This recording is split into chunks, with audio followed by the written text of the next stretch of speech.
दिवसभराचा डोळ्याचा ताण आणि आयुष्यभराचा डोक्याचा ताण कशामुळं काढता येतो माहिती आहे का तुम्हाला? डोळ्याला आणि डोक्याला शांत ठेवणारी उपचार पद्धती म्हणजे पायांनी हिरवळीवर चालणे, शेणाने सारवलेल्या जमिनीवरनं चालणे, मऊ मातीतून चालणे.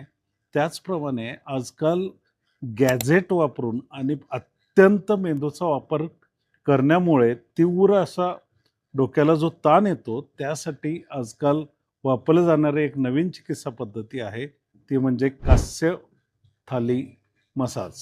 आपल्या तळपायामध्ये आपल्या पूर्ण शरीराचे मर्म म्हणजे महत्त्वाचे पॉइंट्स लपलेले आहेत. तर त्या त्या पॉइंट्सना तेलानी, तुपानी म्हणजे शतधौत घृतासारख्या तुपानी जर अभ्यंग म्हणजे एक प्रकारचं प्रेशराइज मर्दन झाले, तर ते आपल्या शरीरातील बरेच आजार कमी करते. निर्धोकपणे केली जाणारी कोणत्याही वयामध्ये आणि प्रत्येक प्रकृतीसाठीची एक साधी, सरळ, सोपी चिकित्सा पद्धती म्हणजे पादाभ्यंग.